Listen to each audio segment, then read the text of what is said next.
Hello everyone, welcome to KV teachers guild. So बच्चों, अभी हम डिस्कस करेंगे 8th क्लास सोशल साइंस का एक क्वेश्चन पेपर। ये करंट सेशन 2022 टू 23 के सेशन एंडिंग एग्जाम का पेपर है, केंद्रीय विद्यालय के बच्चों के लिए।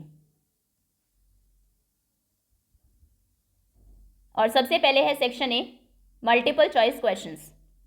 First is according to whom English education had enslaved Indians. किसने कहा था कि इंग्लिश एजुकेशन, अंग्रेजी शिक्षा ने भारतीयों को गुलाम बना दिया है? ये कहा था महात्मा गांधी ने। B option is correct. Next is golden fibre refers to. Golden fibre किसको बोलते हैं? जूट को। C option is correct.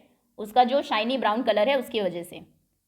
Next is by which article of the constitution. Constitution के किस आर्टिकल के according untouchability has been abolished. Untouchability को, छुआछूत को समाप्त किया गया था। तो ये हुआ था अंडर आर्टिकल 17। ओके, अभी आंसर्स लिखने हैं। First is write the examples of renewable and non renewable resources.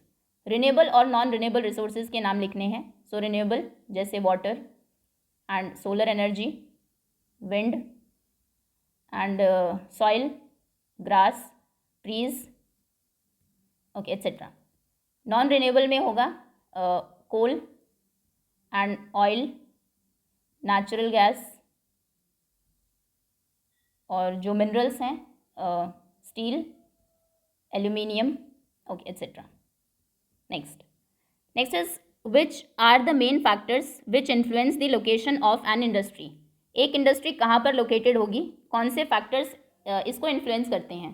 तो सबसे पहले तो easily available material, raw material कहाँ पर है, जिसमें भी वो कंसर्न इंडस्ट्री डील कर रही है, जिसकी उसको ज़रूरत है। लैंड अवेलेबल है या नहीं, वाटर अवेलेबल है या नहीं, क्योंकि मोस्टली इंडस्ट्रीज़ में पानी की ज़रूरत होती है।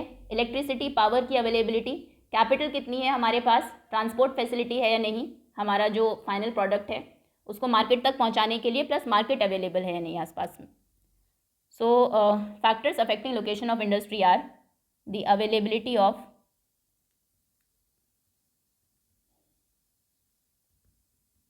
raw material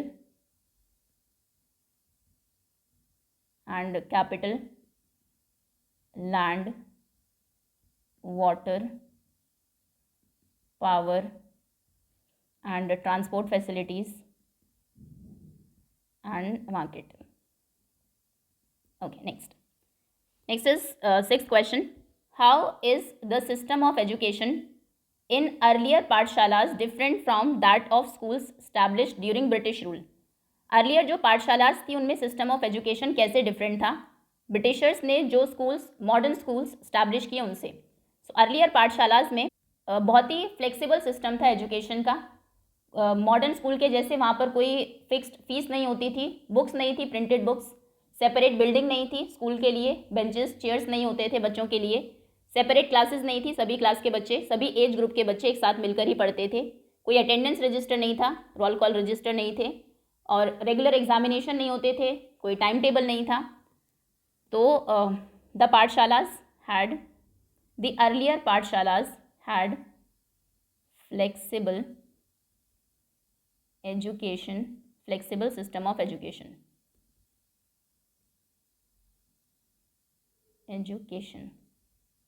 और डिफरेंसेस आपको लिखने हैं। Unlike schools established during British rule, British rule में जो स्कूल्स स्टैब्लिश हुए थे उनके बिल्कुल opposite, there were no fixed fees and no attendance register, roll call registers, no printed books and no separate buildings,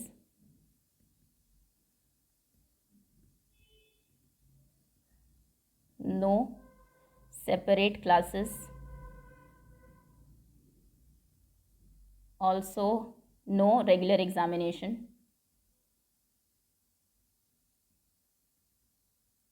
no regular timetable, etc. Table, ठीक है।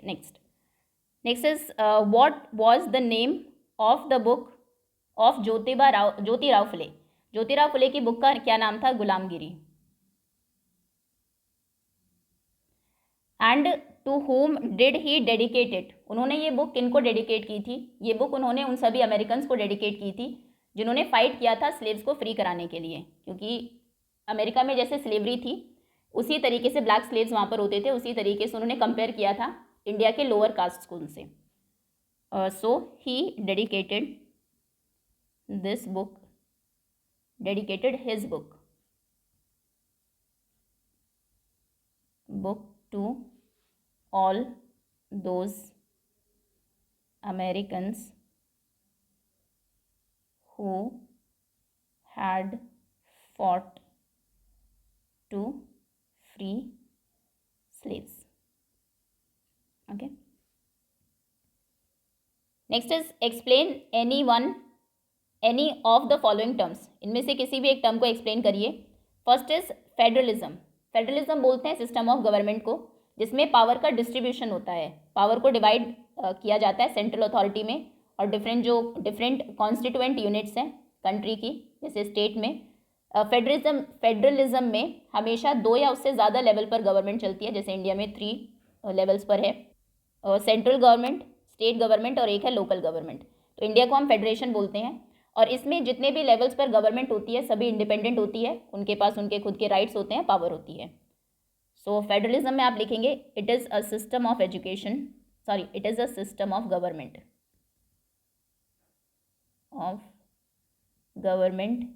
in which power is divided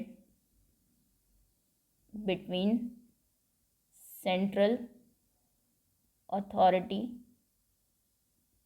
and various constituent units of the country. Okay. Next is, अच्छा एक और term है, या फिर secularism को explain करिए. सेकुलरिज्म एक बिलीफ है कि किसी के साथ भी डिस्क्रिमिनेशन नहीं होगा इस बेसिस पर कि वो पर्सन किस रिलीजन को मानता है. लॉ की नज़रों में, कानून की नज़रों में सभी धर्म को मानने वाले लोग इक्वल होंगे, वो उनको इक्वली ट्रीट करेगा. So secularism is the belief that no one should be discriminated on the basis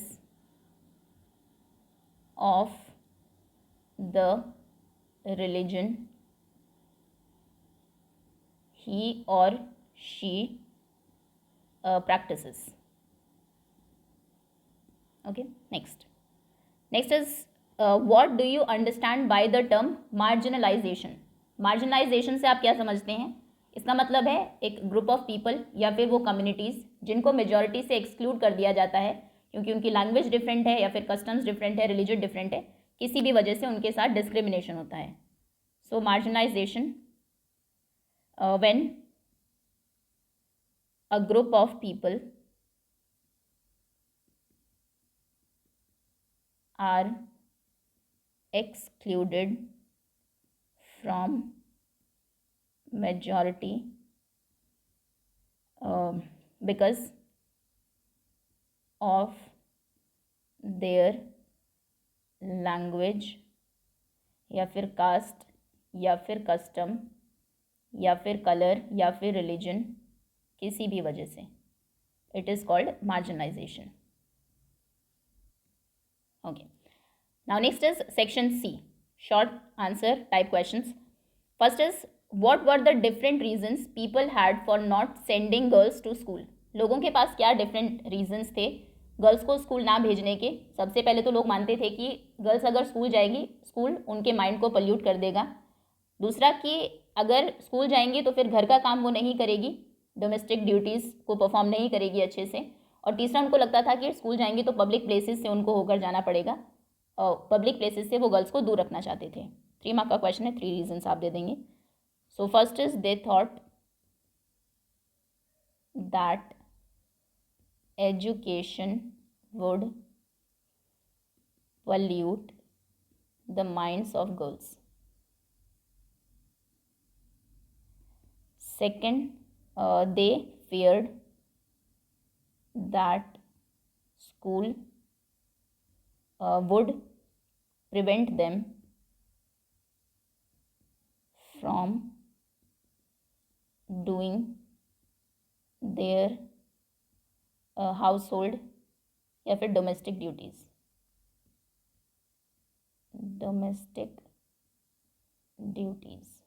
Also, number 3, they would have to travel through public places to reach school, and they believe that girls should stay away from public places. Okay, next is what is shifting cultivation. Shifting cultivation क्या है and what are its disadvantages. उसके disadvantages क्या है. सो shifting cultivation में agriculture को practice किया जाता है एक पीस ऑफ लैंड पर. कुछ टाइम के लिए वहाँ पर खेती करते हैं, उस लैंड को वो कल्टीवेट करते हैं टेम्परली, उसके बाद उसको अबैंडन कर देते हैं, छोड़कर चले जाते हैं किसी दूसरे प्लेस पर फसल को, क्रॉप्स को ग्रो करने के लिए, कल्टीवेट करने के लिए, और उसको फ्री छोड़ दिया जाता है कुछ टाइम के लिए कि जो नेचुरल वेजिटेशन है वो उस पर ग्रो हो और लैंड अपनी फर्टिलिटी को रीगेन कर ले. So shifting cultivation is an agriculture practice in which a plot of land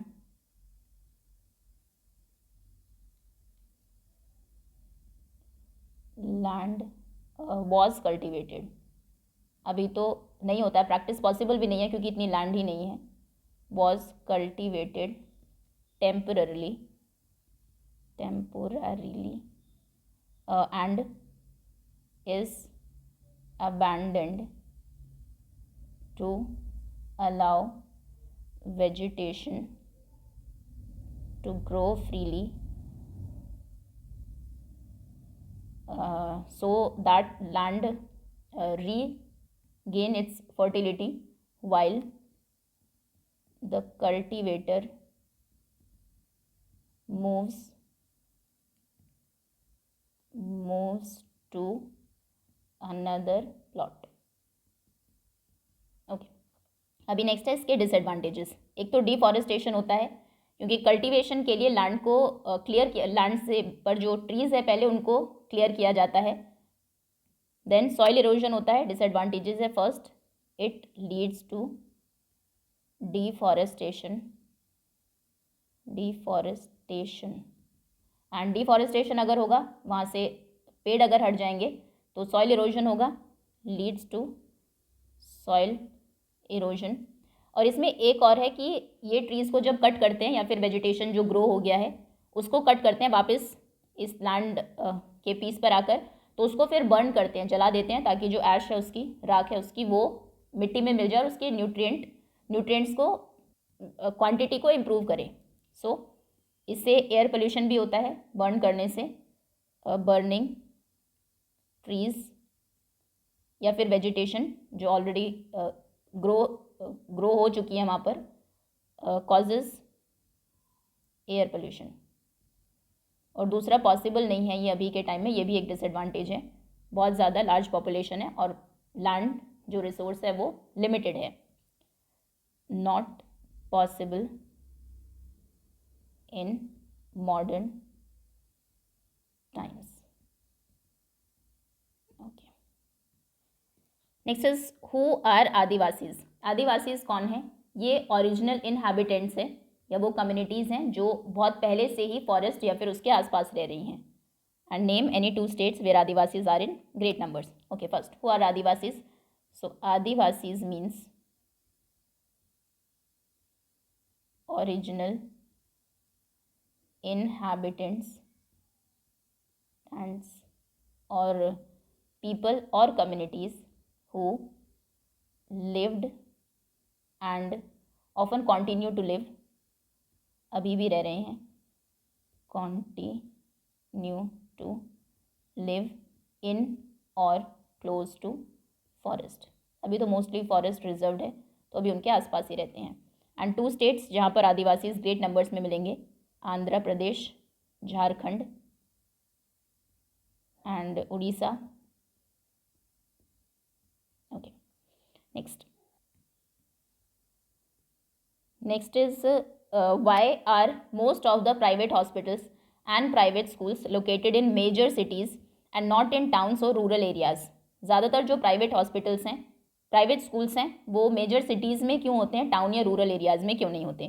क्योंकि प्राइवेट हॉस्पिटल्स या फिर प्राइवेट स्कूल्स, इनका मेन मोटिव होता है प्रॉफिट अर्न करना। प्रॉफिट अर्न करना है तो फीस इनकी बहुत ज़्यादा होती है स्कूल्स की, यहाँ पर कॉस्ट बहुत ज़्यादा है हॉस्पिटल्स में।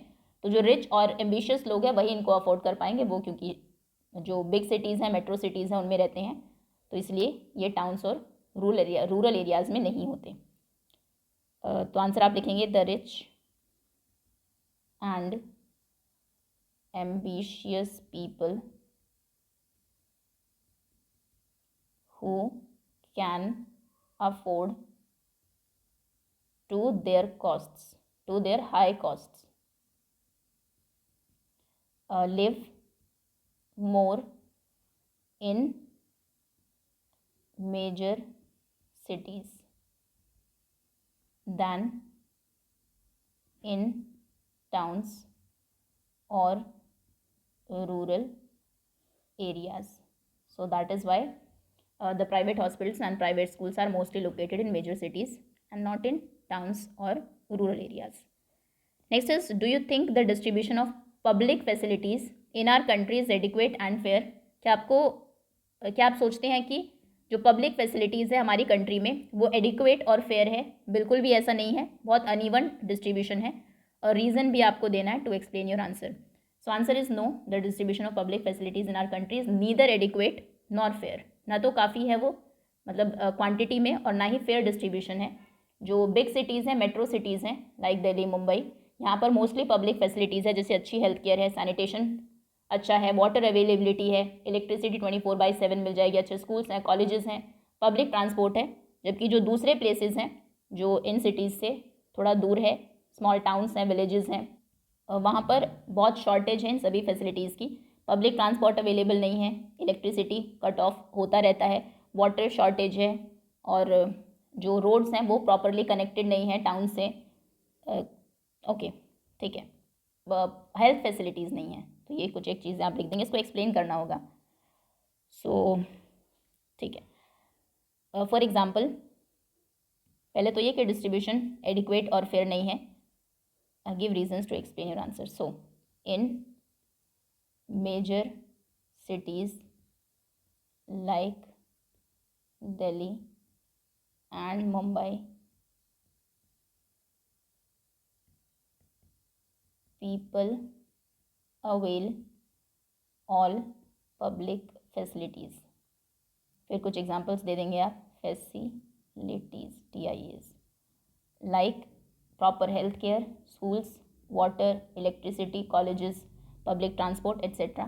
But when we go to small towns and villages and rural areas, people have to face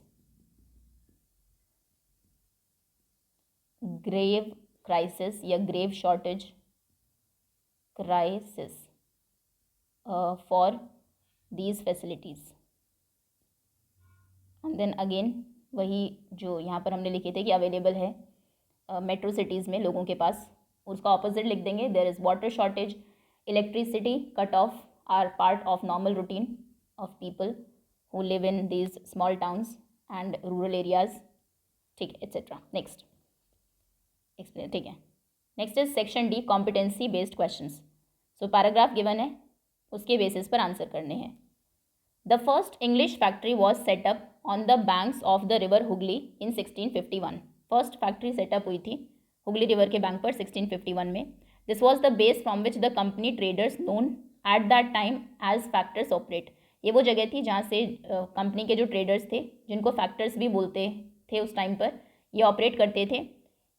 in factory में वेयर हाउसेज होते थे जहाँ पर गुड्स को वेयर गुड्स फॉर एक्सपोर्ट करने वाली गुड्स को वर exposed. The factory had warehouses where goods for export were exposed.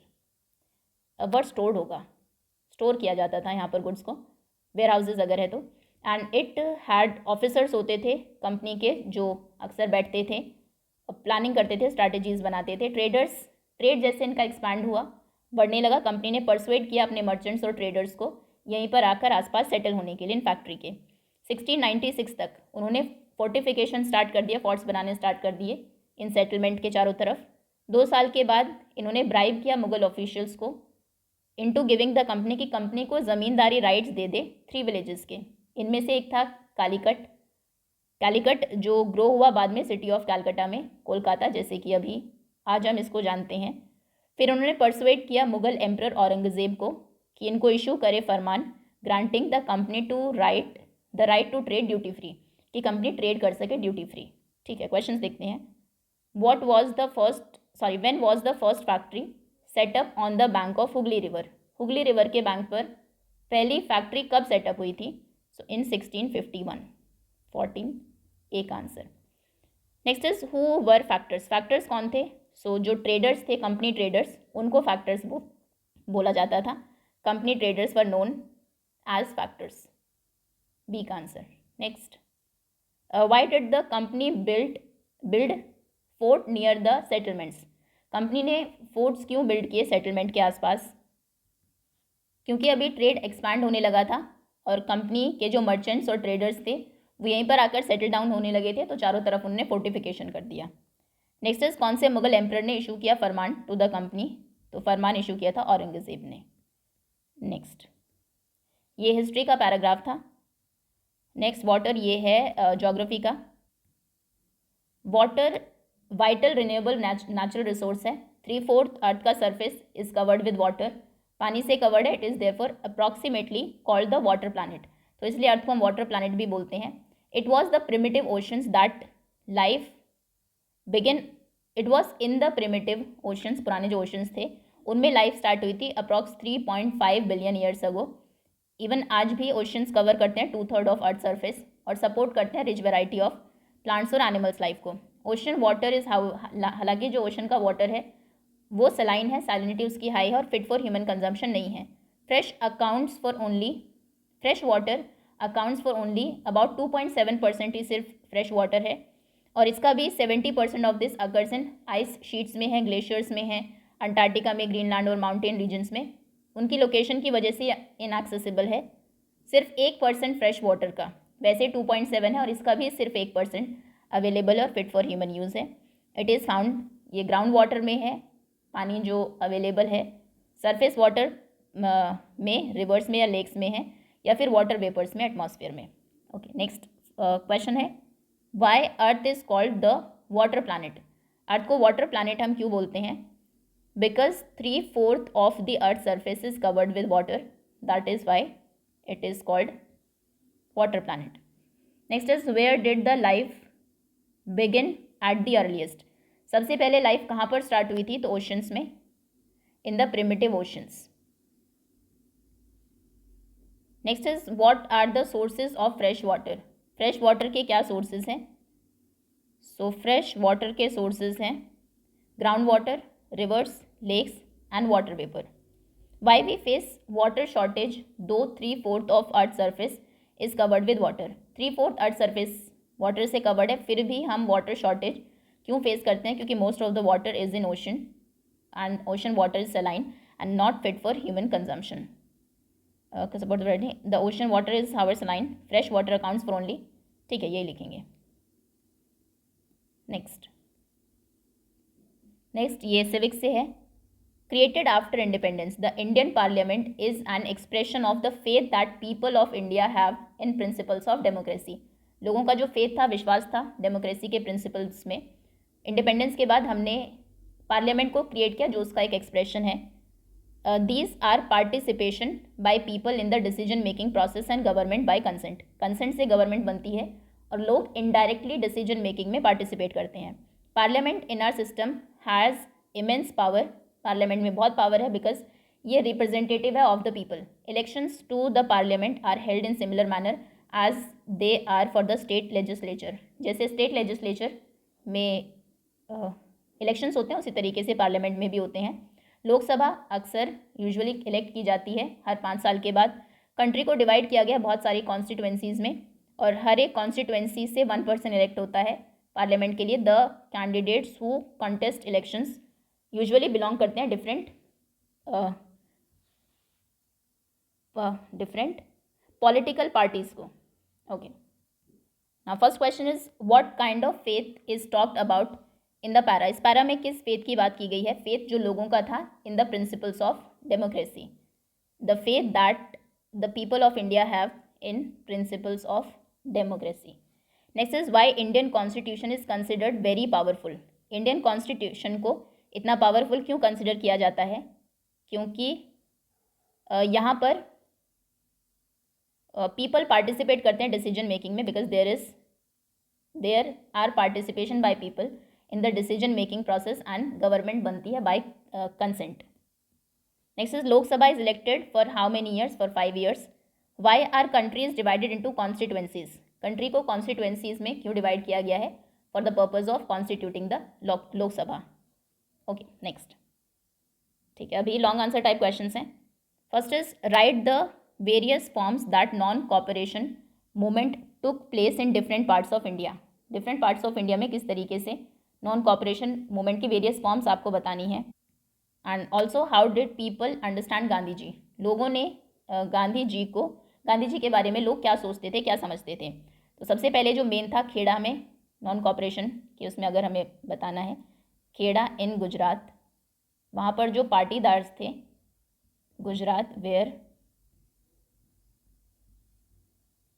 Patidar peasants ने नॉन वायलेंट कैंपेन की थी, organized non violent campaigns GNS against high revenue demand. बहुत ज़्यादा टैक्स की डिमांड कर रहे थे Britishers. Revenue demand of Britishers. उसके बाद Guntur in first in Guntur district of Andhra Pradesh. यहाँ पर जो ट्राइबल और पुअर पीजेंट्स थे, ट्राइबल्स एंड पुअर पीजेंट्स, इन्होंने एक फॉरेस्ट सत्याग्रह स्टार्ट किया था. Staged a forest Satyagraha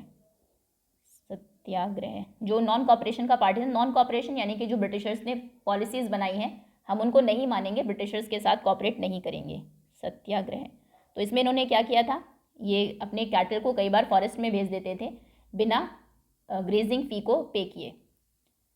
so in this they send their cattle into forest, जिसको रिजर्व कर दिया था ब्रिटिशर्स ने, without paying grazing fee. Okay, उसके बाद बंगाल में सेकंड, थर्ड इन बंगाल में हुआ था खिलाफत non cooperation movement. Then in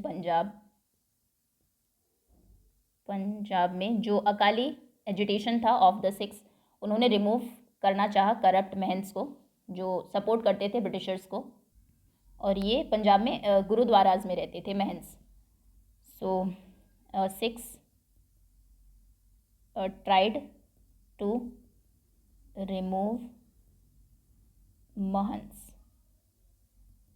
चलिए ठीक है, तो ये 4 डिफरेंट प्लेसेस में हमने देखा क्या फॉर्म्स थी नॉन कॉपरेशन मूवमेंट की. अभी है कि लोग गांधी जी के बारे में क्या समझते थे, तो उनको लगा कि गांधी जी ने जब नॉन कॉपरेशन स्टार्ट किया एक तरीके से मसीहा है, और वही उनकी जो मिजरी है, जो पॉवर्टी में लोग रह रहे हैं, वही उसको दूर करेंगे, और जो लोग हैं उनके बीच में जो गैप है रिच और पुअर के बीच में वो कम होगा, यूनिटी होगी सभी में, etcetera etcetera. So people thought of Gandhi ji as a kind of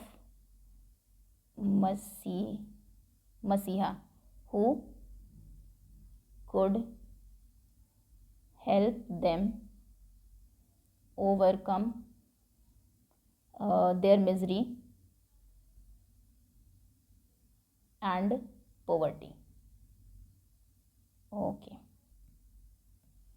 next इसके और में क्वेश्चन है, who were the moderates? Moderates कौन थे? कांग्रेस जो लीडर्स थे उस टाइम के, उनको मॉडरेट्स बोलते थे. दो ग्रुप्स थे, moderates and radicals. And how did they propose to struggle against British rule? उन्होंने कैसे प्रपोज किया कि वो ब्रिटिश रूल के अगेंस्ट कैसे स्ट्रगल करेंगे? नॉन वायलेंट तरीके से. जिसको जो रेडिकल्स थे वो पॉलिटिक्स ऑफ पेटिशंस बोलते थे कि आप पेटिशन डालते रहोगे, इससे कुछ होगा नहीं. So first moderates, the Congress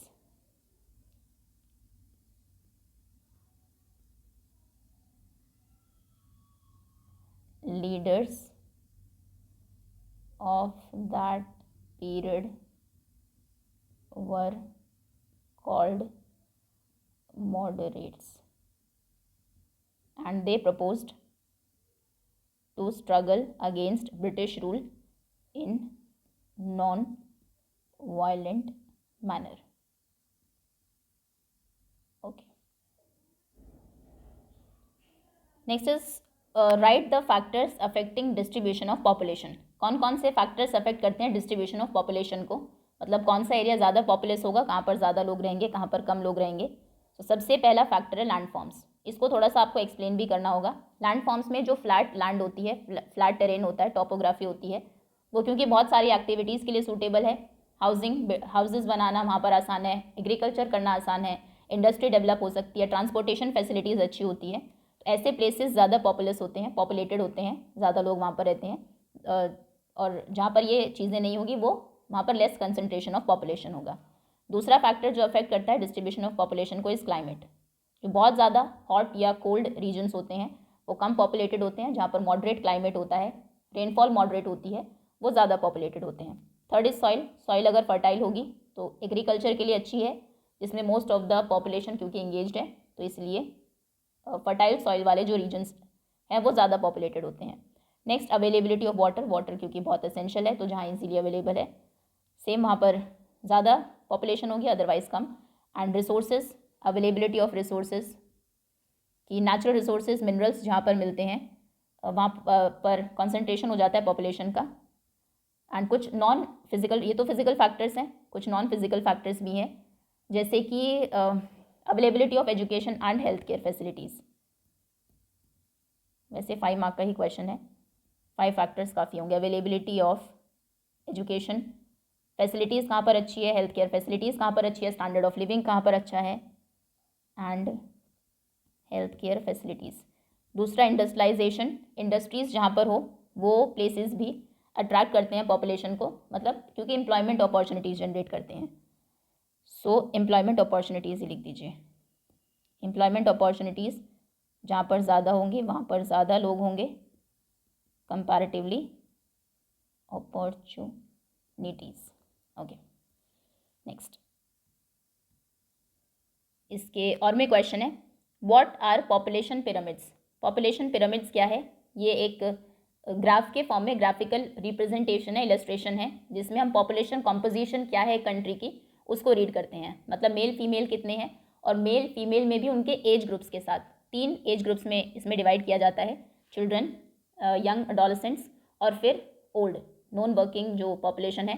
तो इससे हमें पता लगता है कि कितने डिपेंडेंट लोग हैं कंट्री में. जो चिल्ड्रन हैं या फिर जो अपर एज में हैं 60+ वो डिपेंडेंट होते हैं, और जो बीच में है एक्चुअली 64 है, 15 to 64 वर्किंग में आते हैं, 64 अबव 65 से ऊपर वो है एल्डरली पॉपुलेशन में. सो 15 to 64 जो लोग हैं वो आते हैं वर्किंग एज पॉपुलेशन में, मतलब वो सपोर्ट करते हैं बाकी के जो 2 नॉन लेस एक्टिव या फिर non working non earning groups हैं उन लोगों को. ठीक है. And how do they help understanding about the, यही एक्सप्लेनेशन होगी इसकी. सो पहले पॉपुलेशन पिरामिड क्या है? It is the graphical representation used for studying the population composition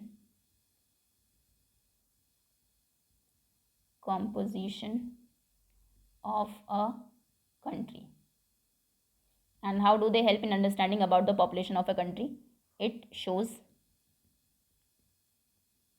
the present number of males and females along with their age groups. So age groups कौन कौन से हैं? फर्स्ट चिल्ड्रन,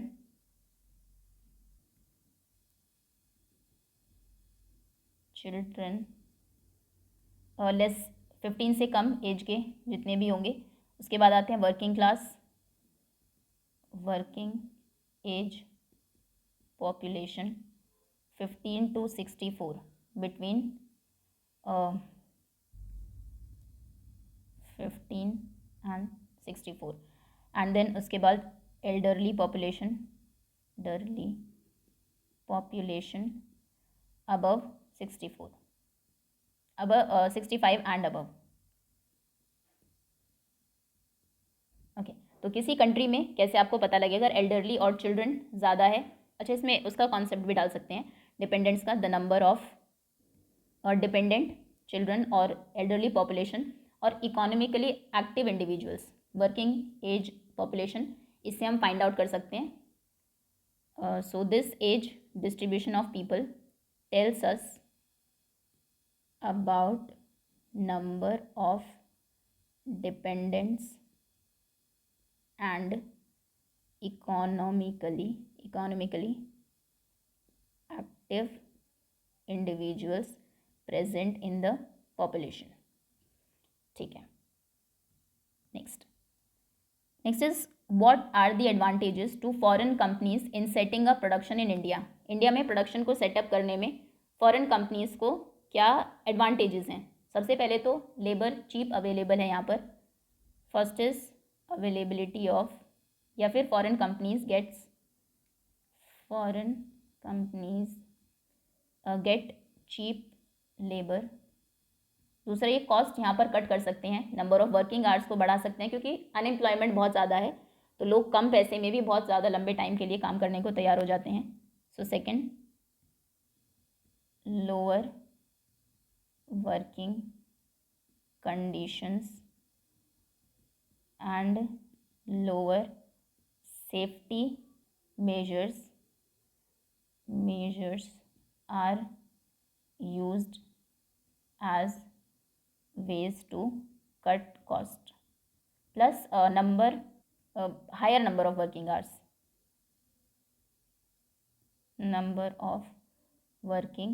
अगर हम डेवलप्ड कंट्रीज से compare करें.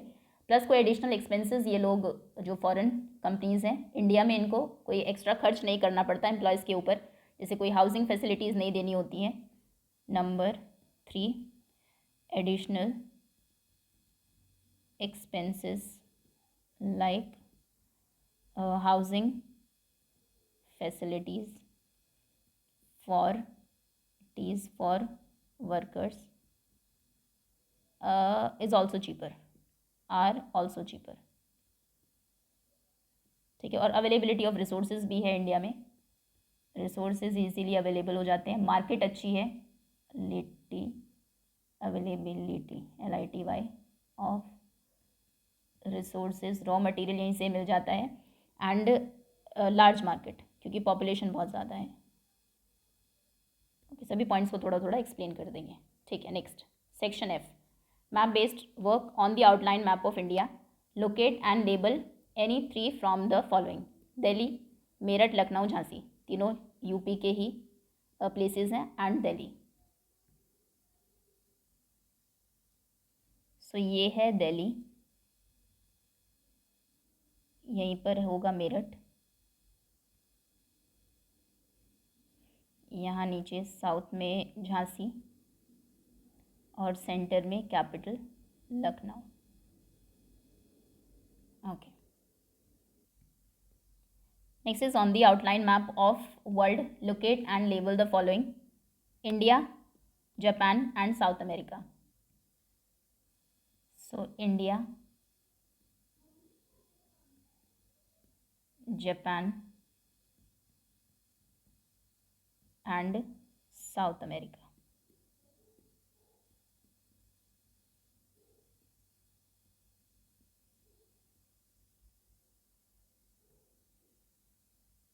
Okay that's all students, ये था 8th क्लास सोशल साइंस का एक क्वेश्चन पेपर।